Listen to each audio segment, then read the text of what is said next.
바람이 붑니다. 무더위를 식히며 시원하게 불어옵니다.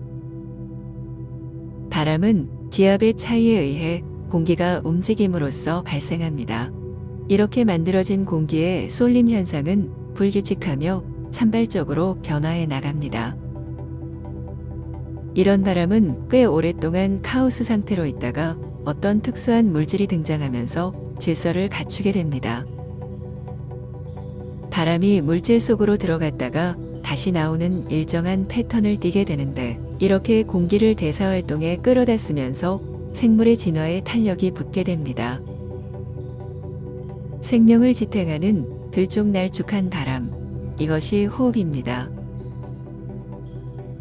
호흡은 태생부터 들숨과 날숨으로 되어 있는데, 이런 대칭은 생명의 설계에도 깊숙이 관여되어 있습니다. DNA를 대칭으로 꼬아 정보를 기록하고 그것을 토대로 온몸을 균형 있게 만들어냅니다. 몸뿐만 아니라 의식까지도 나와 너로 나누고, 이런 대칭을 동력으로 삼아 아주 미세한 생각까지 쭉쭉 일으킵니다. 이렇게 대칭은 호흡을 비롯해서 몸과 마음의 구석구석까지 퍼져 있어 우리 모두를 대칭의 사슬로 꽁꽁 묶어놓게 합니다. 상황이 이러니 우리는 태어날 때부터 대칭의 섭리에 따라 사고하며 살아가게 됩니다. 대칭은 세상을 만들고 생명을 탄생시킨 축복임에 틀림없습니다.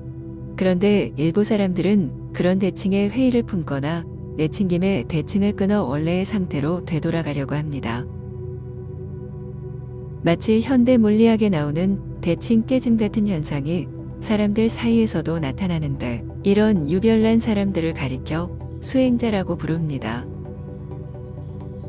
이제 대칭을 깨기 위한 수많은 수행법들이 등장했고, 저마다 공효의 차이는 있지만 다양한 가능성을 열어놓게 되었습니다. 하지만 그럼에도 뭔가 아쉬운 점이 있었고, 그래서 수행자들은 대칭의 뿌리인 호흡을 들여다보기 시작합니다. 그리고 호흡이 의식과 연결되어 있다는 사실도 오랜 경험으로 알아냅니다. 이때부터 호흡에 대한 연구가 본격화됩니다. 힌두교의 차크라 호흡과 선도의 단전 호흡을 비롯해서 수많은 호흡법이 등장하지만 모두 일정한 수준에서 그치고 맙니다. 물론 호흡을 에너지 통로나 운기 주천에 활용해 기하학적인 발전을 하기도 하지만, 깨달음을 놓고 봤을 때는 그저 약간의 도움을 주는 선에서 멈춥니다. 깊고 고른 호흡에서 심적 안정을 취함으로써 잡념을 털어내고 선정에 몰입할 수 있는 것이지요. 하지만 딱 여기까지였습니다. 호흡에 대한 미련이 남았던지 수행자 중엔 호흡을 화두로 삼아 끈덕지게 파고드는 분들도 있습니다. 하지만 호흡에서 얻을 것은 이미 다 얻었습니다. 이런 이유로 수행의 대가는 호흡보다는 의식의 구조적 변화에 치중을 두고 있는 현실입니다. 그렇다면 호흡에 대한 기대는 이 정도 선에서 멈추는 것이 맞을까요? 우리는 이 시점에 시다르타의 호흡을 되짚어 볼 필요가 있습니다. 그는 과연 어떤 호흡을 하였을까요? 시다르타의 깨달음에 호흡이 보탬이 되지 않았다면 우리 역시 호흡에 이렇게 공을 들일 필요는 없을 것입니다. 자, 지금부터 냉철하게 우리의 호흡을 들여다봅시다. 우리는 지금껏 인간의 호흡을 기준으로 연구해 왔습니다. 그런데 발전을 하려면 월등한 위치에 있는 상급자와 비교하는 것이 필수입니다. 따라서 인간보다 우수한 동물의 호흡과 견주어 장단점을 따져 볼 필요가 있습니다. 조그마한 강아지를 예로 들어봅시다. 우리가 산책을 할 때 5kg 남짓한 반려견이 멍멍 짖으면 깜짝 놀라 주춤하게 됩니다. 작은 체구에서 성인보다 큰 소리가 터져 나오기 때문입니다. 강아지보다 더 놀라운 건 새입니다. 주먹만 한 새가 산천을 올리는 걸 보면 경이롭기까지 합니다. 울림통을 비교하면 사람이 새보다 100배는 클 텐데 오히려 새소리가 높고 멀리 퍼져나갑니다. 어디 이뿐인가요?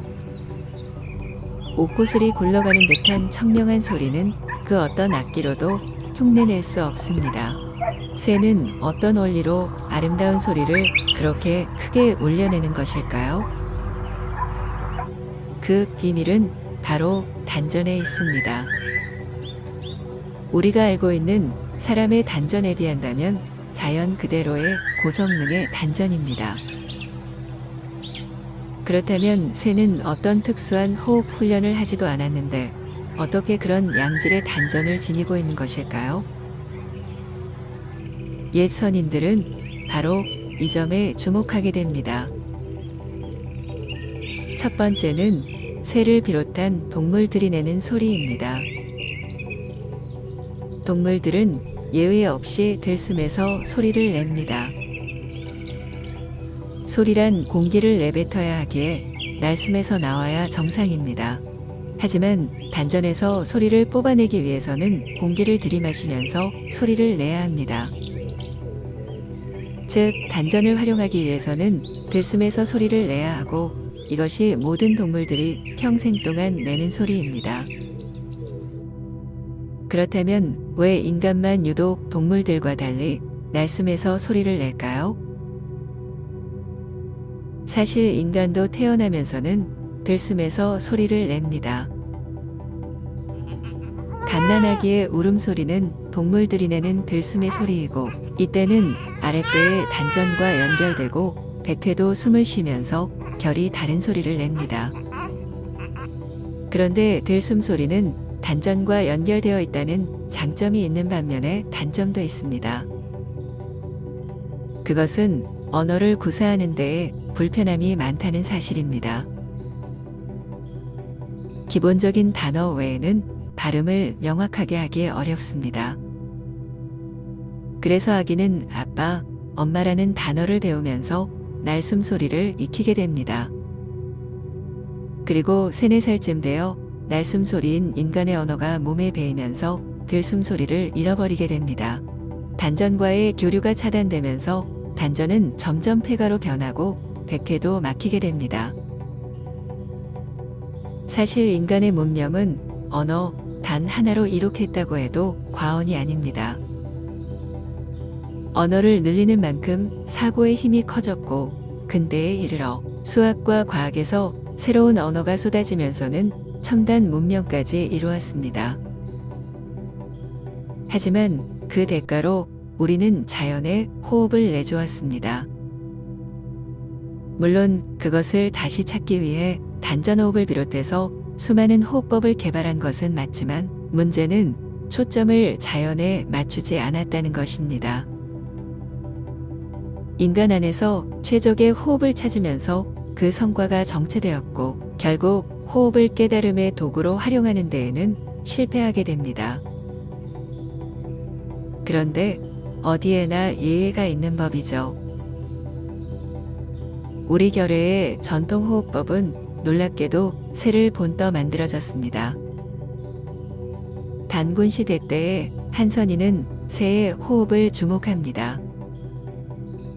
단전이 인간처럼 아랫배의 특정 부위에 국한되지 않고 목까지 차올라 있는 점을 눈여겨봅니다. 새는 몸 전체가 하나의 단전인 셈이지요. 그리고 새는 소리를 낼 때 폭탄이 터지듯 공기를 머금었다가 일시에 터뜨립니다.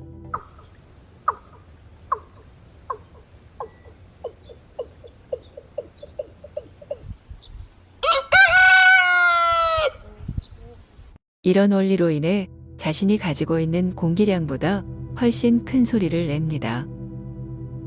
이것을 일러 음파성이라 합니다. 새는 음파성으로 소리를 내는데 재미난 것은 그렇게 소리를 낼수록 단전이 점점 발달한다는 사실입니다. 이런 놀라운 비밀을 알게 된 선인들은 본격적으로 새의 호흡을 익히기 시작합니다. 처음에는 그냥 앉아서 흉내만 냈는데 그렇게 해서는 백전백패입니다. 그래서 새의 날갯짓을 본따 팔을 앞과 좌우로 휘저으며 행공을 합니다. 수백 년의 시행착오를 거쳐 새의 호흡을 모방했고 단전도 그럴싸하게 만들게 됩니다. 이때의 단전은 허리 양편에 위치한 대맥을 따라 좌우로 갈라지는데 그 모습이 태극을 닮았다 하여 태극선법이라고 합니다. 예선인들은 새의 호흡을 터득했다고 생각했고 이 호흡법이 단군시대 선도수행의 근간이 됩니다. 이후에 그 맥이 끊어졌다가 18세기 말에 만주에서 배달총사라는 익명의 선인이 태극선법의 복원에 성공합니다. 그는 36명에게 이 법을 전수했고 그중 한 명이 단예 선사에게 전하게 됩니다. 그런데 태극선법을 익힌 단예 선사는 이건 역시 불완전하다는 사실을 알게 됩니다. 축기는 그런대로 우수한데 운기와 득음에서 한계가 있습니다. 단전을 만든 이유는 운기하여 호흡의 대칭을 승화하고 이로써 깨달음에 힘을 보태기 위함입니다.